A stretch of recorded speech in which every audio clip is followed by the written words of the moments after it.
Well, good evening, IFL Nation, and welcome back to another edition of our favorite midweek session, where we prognosticate the week that was in the IFL and also the week to be. That's right, folks. It is once again Wager Wednesday in the Indoor Football League. I appreciate you taking the time out of your evening to go over some of this IFL fun with me. I especially appreciate you coming on. I know it's a little bit later than I anticipated tonight for this video session, but had a personal situation come up. Everything's perfectly fine, I assure you, but I'm just glad to be back here with you guys on this beautiful Wednesday evening, at least what's left of it. For those of you who are new to the Indoor Football League or my channel, welcome aboard. My name is Alex Schuberth. I'm a huge fan of the IFL and a part-time IFL contributor over for Sports Coast to Coast, which is a Pacific Northwest-based sports forum site that specializes in the coverage of the Indoor Football League and its member teams specifically. You've got updated team rosters, game-by-game breakdowns, previews, game recaps, basically covering everything A through Z that you would want to know as a fan of the Indoor Football League. I highly recommend that you go check it out if you haven't heard of it or haven't had the chance to already. I put a link to the site in the description, where you will also find the written version of this post that I uploaded earlier today. So with that all having been said,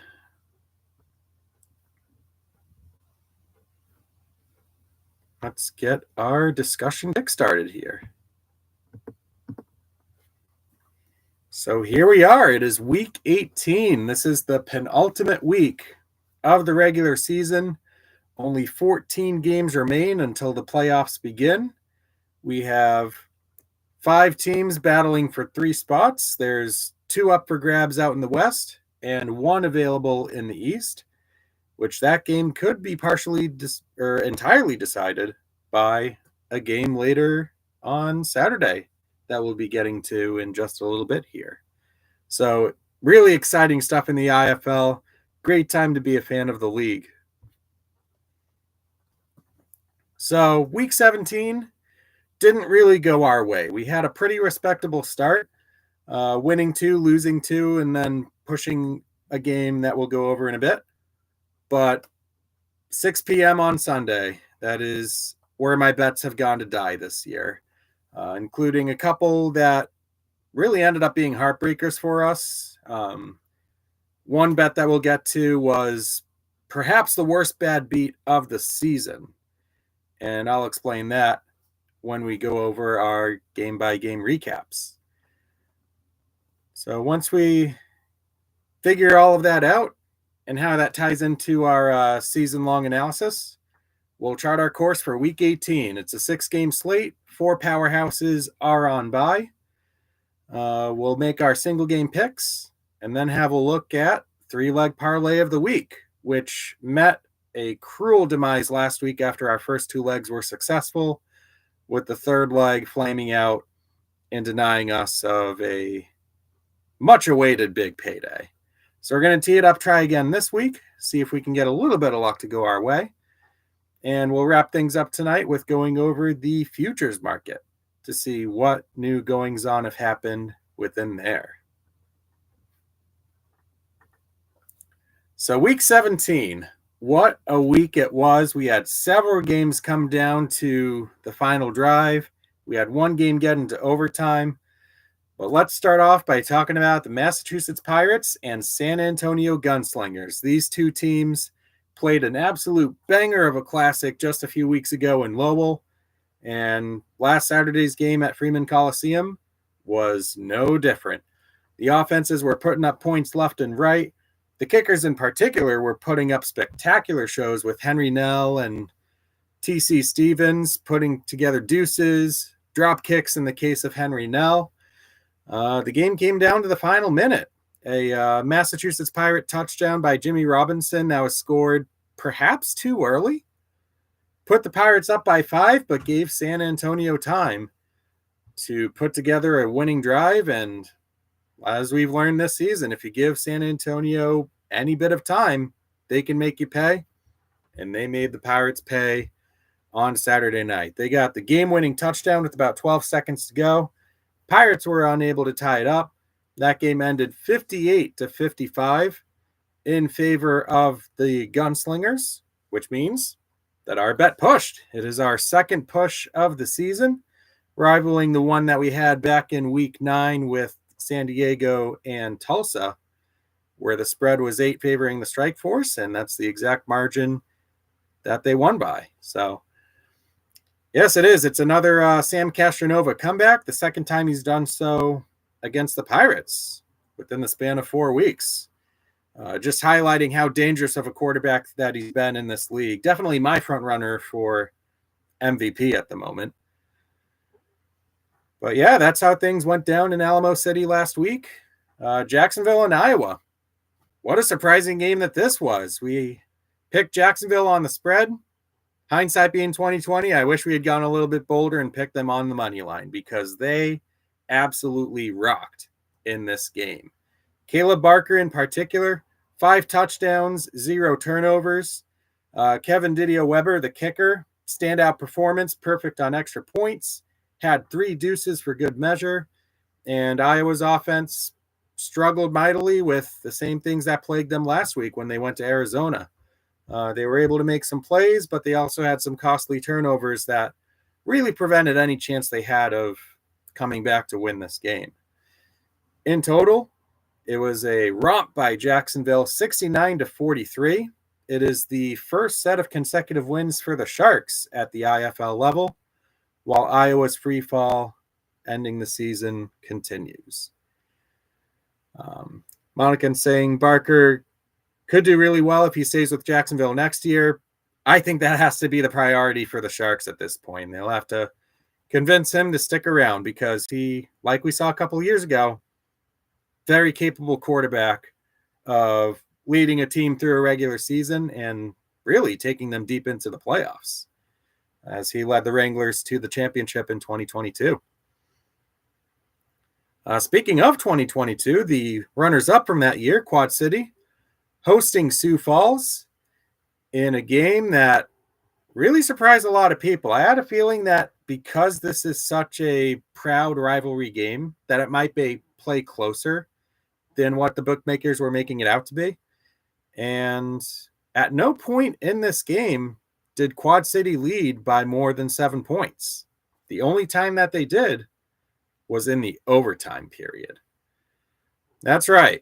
We got overtime in Moline in a game involving the Storm for the second time this season after the teams played that way to open the season back in March.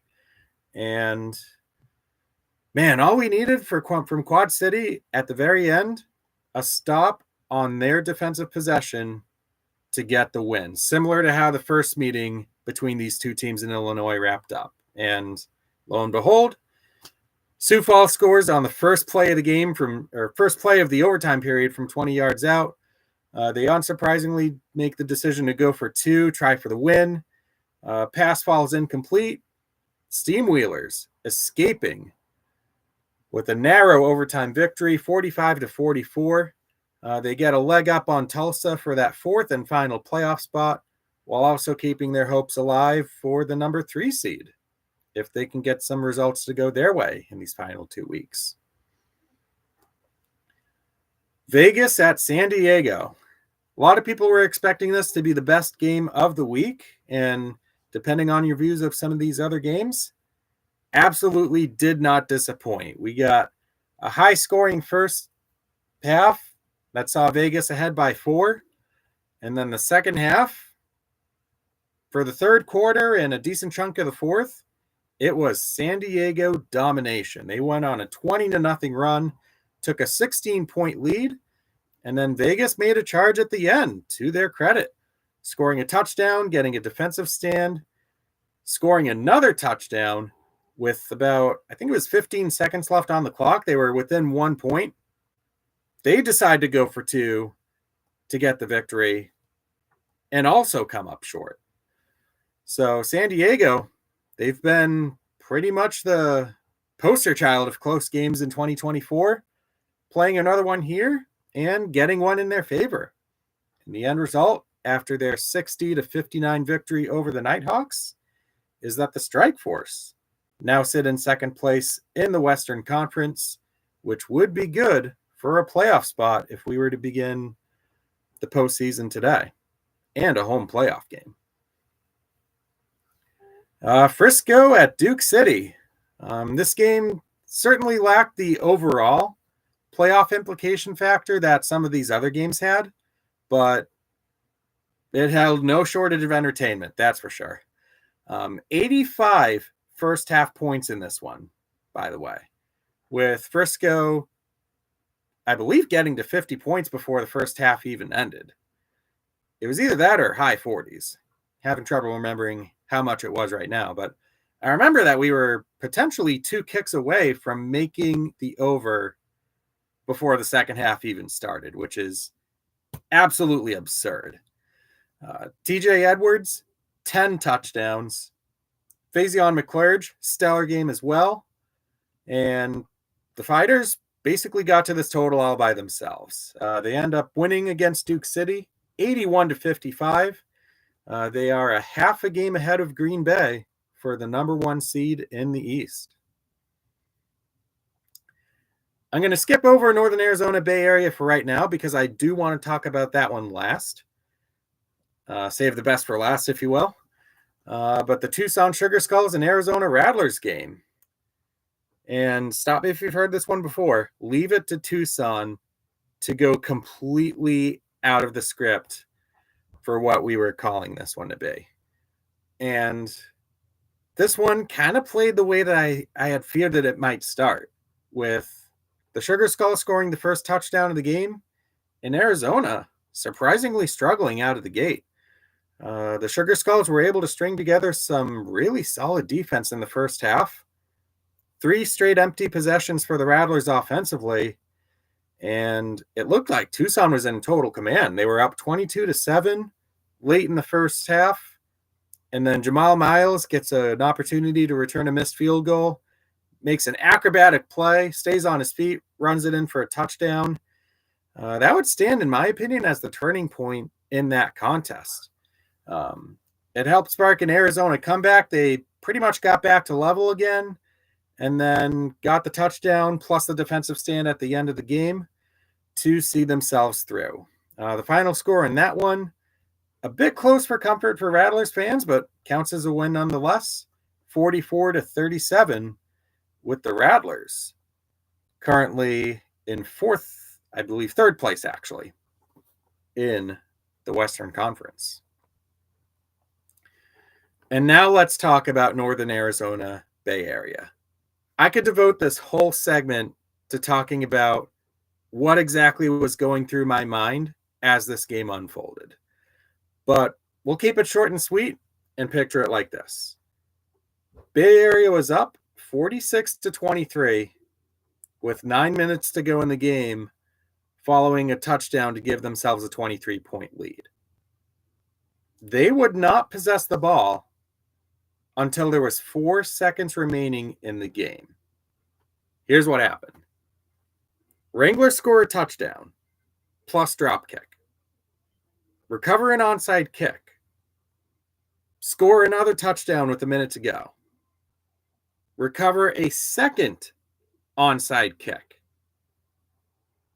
Score touchdown with 4 seconds left to make it a 1-point game. And then they trust Axel Perez to hit a do or die deuce on the ensuing kickoff, and he gets it. All of those events put together made the final score of this game 47-46 Wranglers. And if you do the math, that's 93 points. Everything had to go right to cook this wager by the hook. If that's not the bad beat of all of sports for 2024, I want to see a candidate for what can rival this one. But it was an absolutely stellar win. It couldn't have happened to a better team at a better time. I'd be very willing to bet the bank that David Moran was smiling cheek to cheek with the result of this game from the heavens. Just absolutely the most uplifting emotional outcome that could have come from this game. With the win, Northern Arizona gets themselves closer to a playoff spot. Definitely far closer than they were entering this week. So, again, big congratulations to the Wranglers. You just pulled off with a 25-point road victory against the number 2 defense in the IFL. And that 25 points, largest recorded comeback in the history of this league. So after wrapping up on that note, we can check out our year-to-date spread over-under and moneyline records. And we can see that the spread and the over-unders, fairly reasonable records to this time. It's just been the money line, which was our cash cow last year. It's been our Achilles heel this year, particularly with our underdogs. We've only gotten 4 of our 15 picks right. That just happens to be the way that this season has gone. We've had a few picks come agonizingly close, another few upset specials that were really more pipe dreams than realistic chances, but it all adds up to us having a significant hill to climb in order to at least make a little something out of this season. And as I alluded to earlier, 3-leg parlay of the week just needed one more touchdown from the Sugar Skulls and Rattlers. And lo and behold, game script kind of doomed that. With last possession, Arizona got a first down, didn't need a touchdown. They run out the clock. The game ends with 81 points. And in a bit of an annoyance, that game was the only game of the week not to make its over. So take that for what you will. And Angie's saying, yes, I can tell you it will be a candidate for Game of the Year for the year-end awards.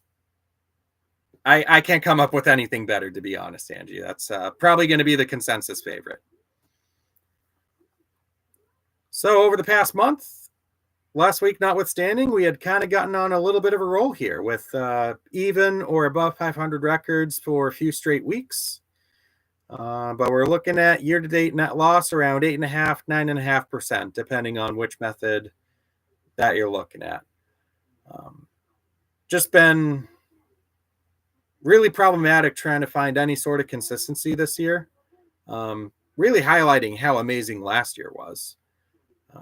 But we've got 2 weeks left to make the most of it that we can. We're 0-0 each week, and that's how we've treated this whole season.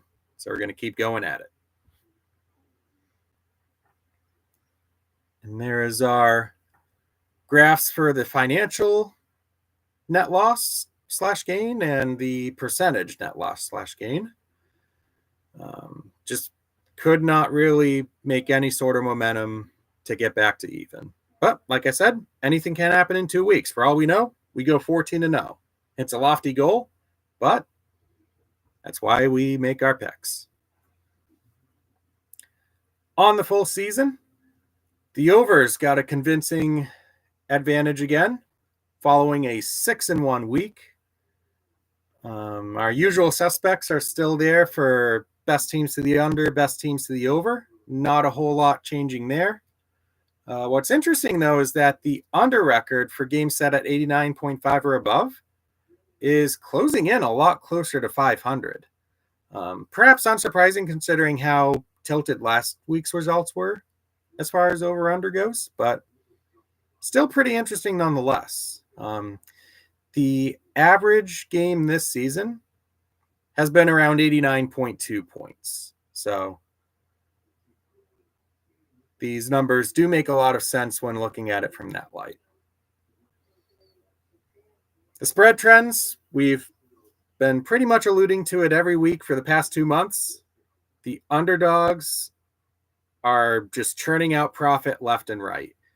In particular, since week 6, I took a look back at some week-to-week analysis, and every week since week 6 has had at least equally as many underdogs cover as favorites, if not more. So it has been an absolutely fantastic bet to make on a larger scale. Like if you were to pick only one bet type to do through every game every week, this would probably be the one to go with, the one that has historically resulted in the highest net gain on aggregate.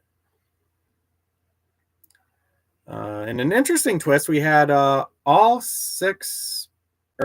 away teams go undefeated against the spread, with the only technical blemish there being the Pirates push at +3 against the San Antonio Gunslingers. So pretty interesting development there.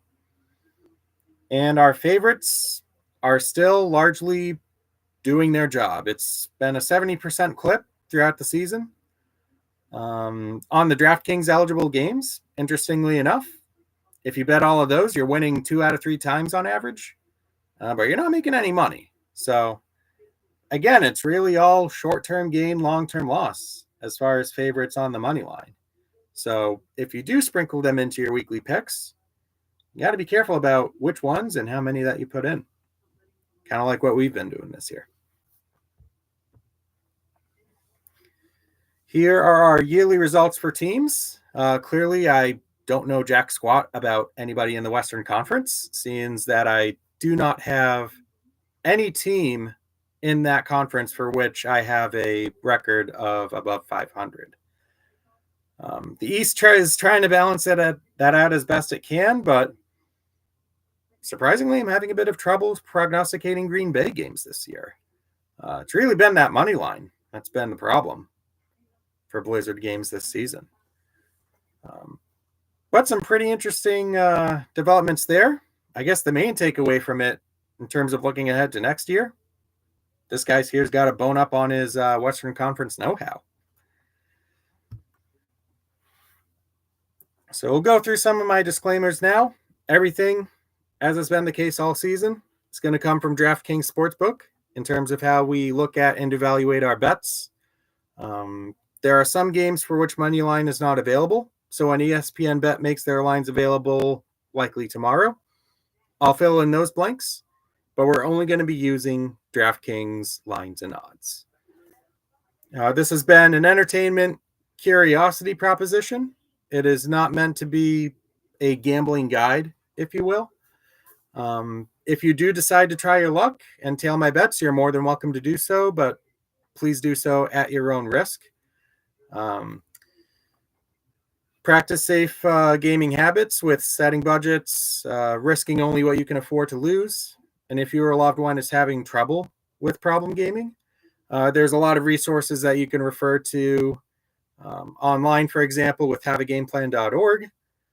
Great resource that debunks myths, answers a lot of questions, and points those in the right direction. Angie asking if ESPN Bet typically releases their lines after DraftKings do.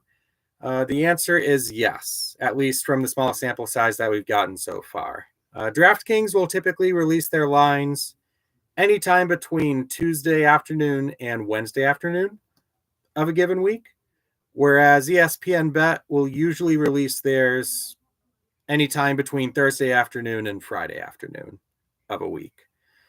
Kind of depends on what the lineup of games looks like, if there is a Friday game on the roster.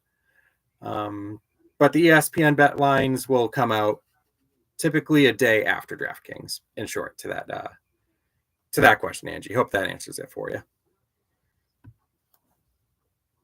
So with that all having been said, we've covered 25 minutes of ground already. Let's go to our picks. And Angie says yes. Awesome. I'm glad I was able to answer that for you. We'll start things off with Green Bay and Jacksonville, kicking off at 7:05.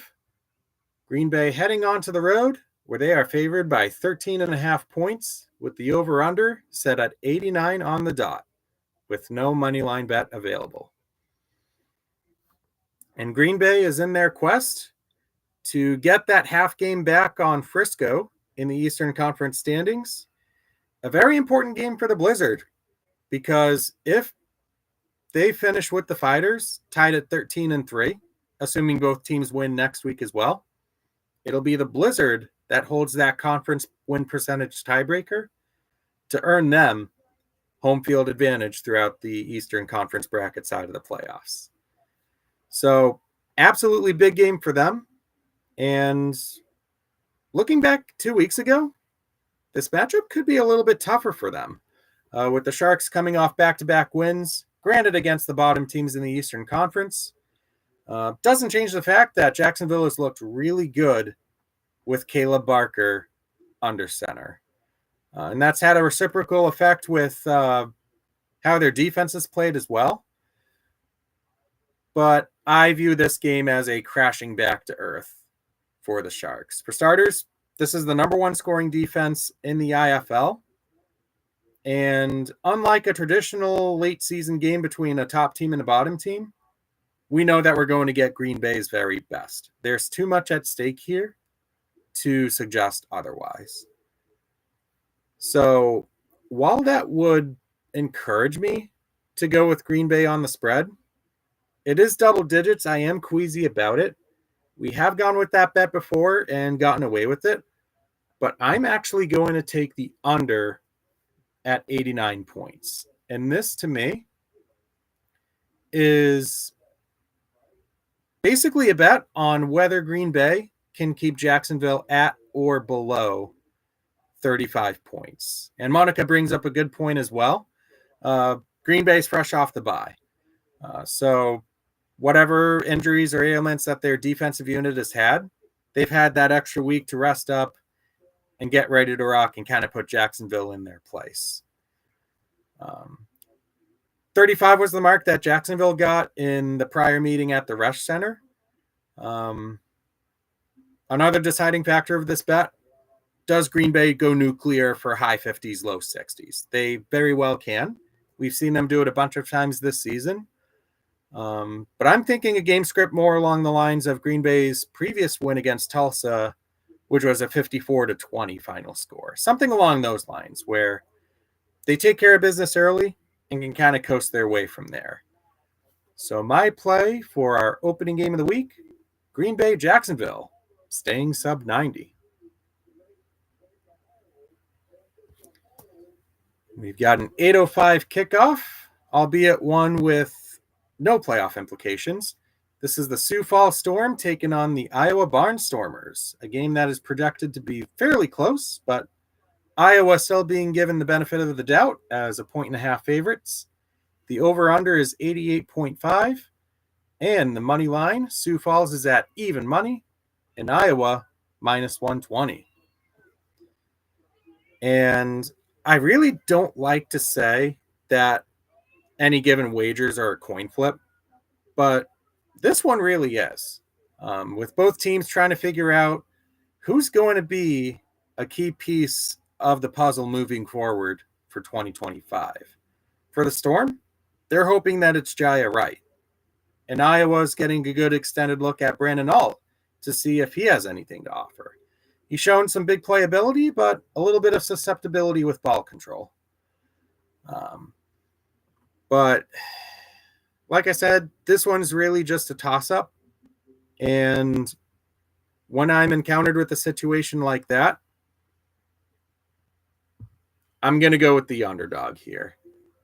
With Sioux Falls covering at a point in the hook, I could take them for an outright win here, but we know the direction that our money line picks have gone this season. So we're not going to dare test that. I think this is a game that Sioux Falls can get a handle on. They played Quad City really well last week, backed on a really strong run game, spearheaded by Wright, who had 120 yards rushing in that game. If he can put up a similar performance and the Storm defense can kind of mix things up with the Barnstormers offense a little bit, which is a little bit shorthanded right now, Sioux Falls could very well win this game. So I'm going to predict them to do just that. I really haven't liked what I've seen from Iowa these past couple weeks to back any sort of bet on them. So Sioux Falls, even though they've been among the worst teams against the spread on the season. They're going to be my play this week. We'll see if it holds up.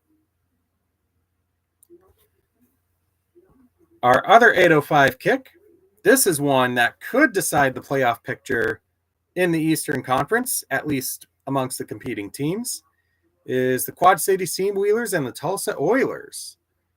Quad City on the road, being favored by 4 in the hook. Over-under is 88.5. On the money line, Quad City minus 205 and Tulsa plus 170. Now this game, when I ran it up against my model compared to what these odds are, came up with a shockingly significant difference, with the model actually having a lot of faith in the Tulsa Oilers to get the job done. And I feel like that there's a lot of validity to that. Granted, the Oilers are far more shorthanded at the moment than Quad City. They're without 2 of their best playmakers in Jared Ware Jr., running back, and Joshua Crockett, their leading wide receiver. While Quad City enters with really not much to report on the injury front. They've still got Eddie Vander, Jared Harrington, Karon Ashley, amongst their other key playmakers on offense. But what really swung my mind for this pick is the pure desperation that Tulsa is going to have to play with in order to keep their season alive. That could be the X factor in this game. And it's a reason why I am going to go with the Oilers on the point spread. I firmly believe that they can win this game. It's going to take a really good effort out of their offense to do it.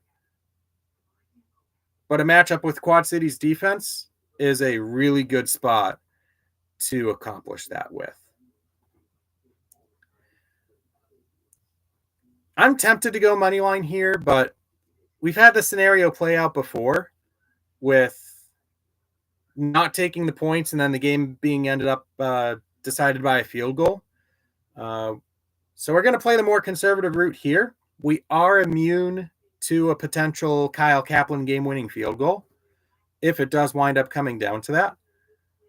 So this is actually one of my more confident picks. It's definitely going against the grain of what the public is thinking, but going against the grain of the public is kind of what we've prided ourselves on since the inception of this series. So give me the Oilers at plus 4.5 to keep their season alive. All right, we're going to go into the witching hour now, the 9 o'clock Saturday window, where we have been extremely unsuccessful this year at picking games correctly. I believe 9 and 16 on Saturday 9 p.m. games in total on the season. So we're going to try to get some wins here, starting with the San Antonio Gunslingers and the Tucson Sugar Skulls. This game going down in Southern Arizona, where the home team is being given 7 in the hook. The over-under is 99.5. Money line is available with San Antonio minus 345 and Tucson plus 275. And you know me. You've known my spiel with my abject inability to pick Tucson Sugar Skulls games this season. We had a nice little stretch of a few wins once we realized that, hey, this is a problem. We need to fix it. But the season-long record speaks for itself. San Antonio has been eliminated from playoff contention, but I don't see that changing the way that San Antonio lines up personnel and philosophy-wise. The Gunslingers are going to be playing for pride. And this is the team that they beat for their first IFL win back in April, and that was a 26-point margin of victory. I just don't trust the defense enough, especially with how the past few games have gone, to be laying 7.5 on them. So we're going to cheap out here. We're going to lay the juice and take a win from this 9:05 window. And Monica saying, Minas said tonight they're going to battle. Absolutely doesn't surprise me. Viewpoint of the head coach is going to be, Each week we're 0-0. The mission is go 1-0. And I foresee this game playing no differently. At their best, we know that San Antonio can cover this spread. And for Tucson, the challenge will be to keep it as competitive as possible. Not sure how they're going to be able to hold up, though, with the San Antonio offense. There's one metric that I have that says San Antonio best offense in the IFL. Tucson over the year has been the least efficient offense in the IFL. Math works out for me. I don't know how else to put it. So, like I said, we're going to take the high road with this one, get a win just for the sake of a win, see this one go through the hoop, even though we're lowering it to about 6 feet where I could dunk, but you'd probably stop caring at that point. So, Gunslingers, moneyline, to open up our 9 p.m. window. We'll continue that window with Vegas at Northern Arizona.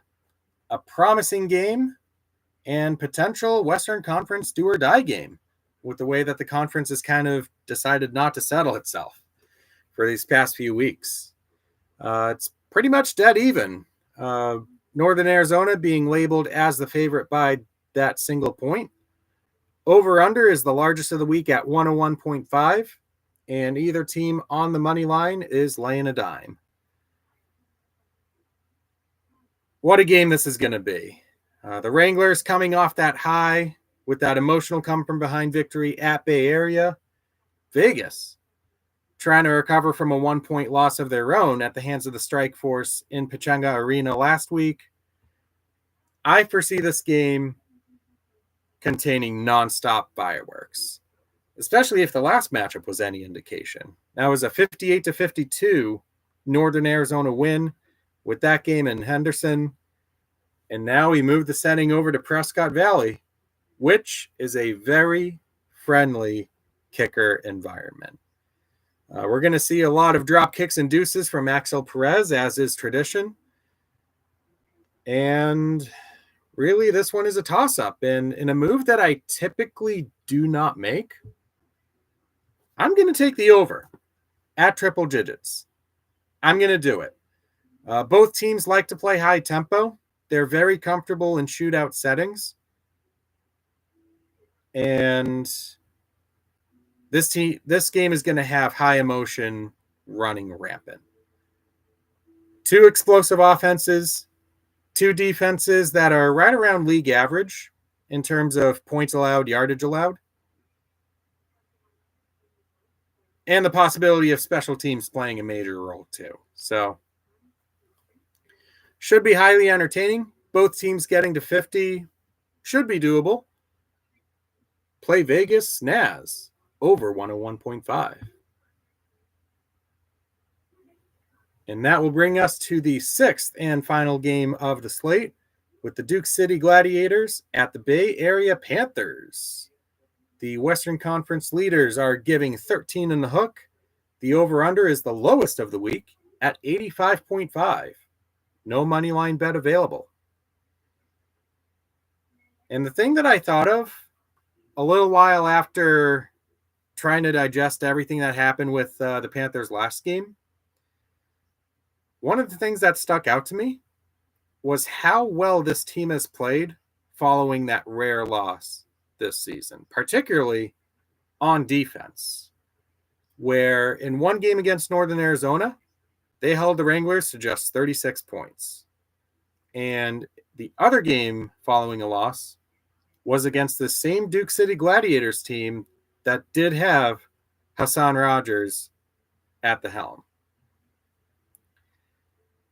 So, needless to say, we are going directly back to the well and taking the under once again. And this is the exact same pick that we made the last time that these two teams met. We had mentioned that these were among the 2 best teams in the league at cashing unders, and that has not changed since that time. And seriously, when are we going to get that crazy sequence of events to cook an under bet by the hook again? We got stunned but we're ultimately unfazed here. This is a pick that I'm very confident in. I think it could get held below 75, if I'm being perfectly honest. Panthers wrap this thing up. They wrap up home field while dominating Duke City on the defensive side.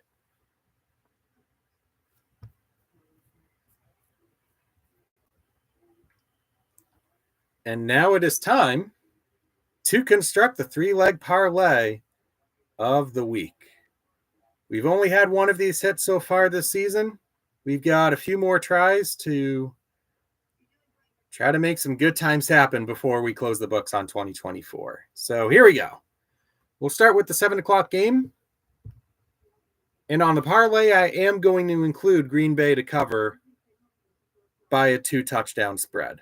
They were able to do it in the last meeting, and this should be absolutely no nonsense. We're going to get Green Bay at their very best, and as we've seen throughout the season, when Green Bay's at their best, very few teams can keep up with them. So it's a little bit iffy on the road, but the Sharks haven't been the strongest team at home this season. So we're going to hope that our parlay starts with the best cover team in the IFL getting the job done once again. Our second leg is going to involve the Quad City Tulsa game, to which I'm actually going to take the under on this one. And it does seem weird to do that, but with Tulsa's floor or Tulsa's ceiling being a little bit lowered with their injuries and the shuffling that they've had to do on offense, this almost seems like a game where the most likely path to Oilers' success is by leaning upon their defense, which has, rather surprisingly, been a top 5 unit this year in terms of points allowed. The challenge will be to stop a Quad City offense that, at their best, can put up 50-plus points on any given game. But I don't think this thing comes close to the last time that these two teams met, which was the surprising 72-59 Oiler win in Moneyline back in week 6 or 7, I believe it was. So this one should be a lot closer. Both teams trying to get the leg up on one another for that last Eastern Conference playoff spot. So under 88.5 is going to be my play there. And the final leg, this one coming from a 9 o'clock game, I'm going to take the Nighthawks, and I'm going to take the point here. We've seen how many 1-point margin of victory games come up throughout the IFL this season. It seems like a disproportionate amount with taking some more recent results into effect. But it's not implausible to see Vegas win this game. It really is a true toss-up. And the fact that we get a point in the event of a 1-point Wrangler win, which could potentially keep this parlay safe, assuming the first couple legs stick through. I do like that idea of adding that little bit more buffer room into this slip. So with what we constructed, our odds of plus 573, meeting our plus 400 or longer requirement, a $10 wager on this would win roughly $67.33 at its maximum. With the possibility of that Vegas leg pushing, we could potentially have our winnings reduced to somewhere around the $36 range, if I'm doing my mental math right.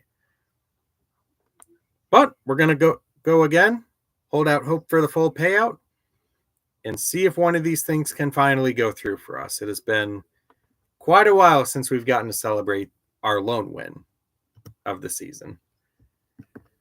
So that is the 3-leg parlay. Green Bay at minus 13 in the hook. Quad City Tulsa staying under 88.5. And Vegas plus 1 on the spread.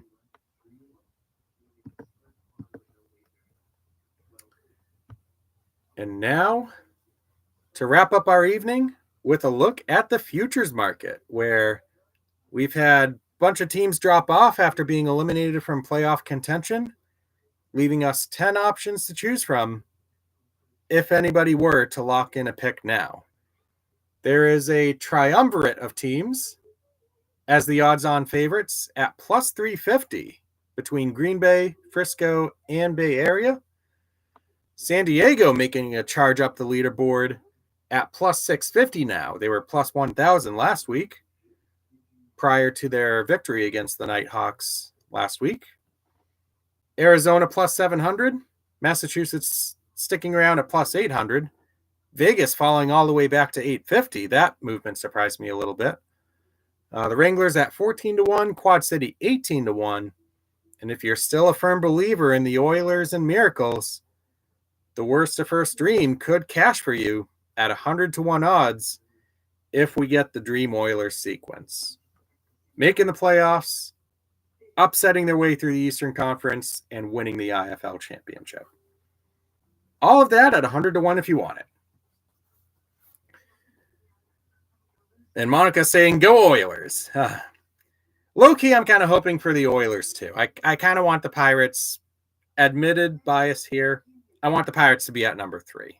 For the very simple reason being, if they win and they somehow get an upset of the 4-1 game, they'd host the Eastern Conference final.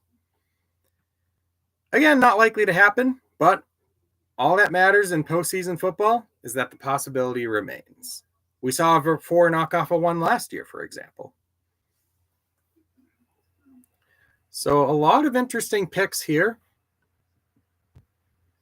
I love Vegas at plus 850, the way that things currently stand. We've seen an absolutely wild Western Conference where, quite literally, anything can happen.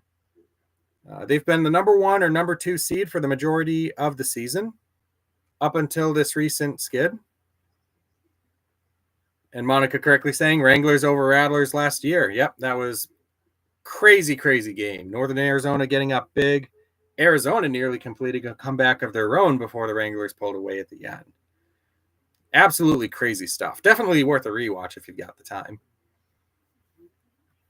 But the same thing that allures me to this Vegas future is the same thing that I mentioned a few weeks ago.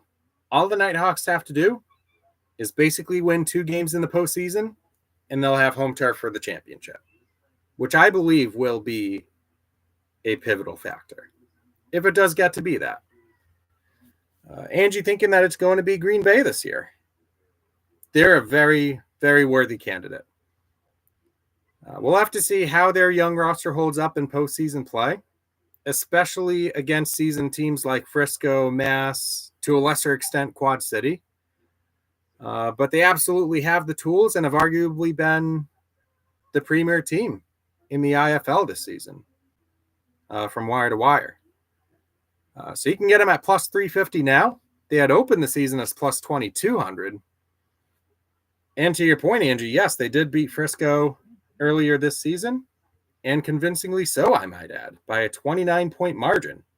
That still stands as the worst loss in Frisco history, looking purely at a point margin.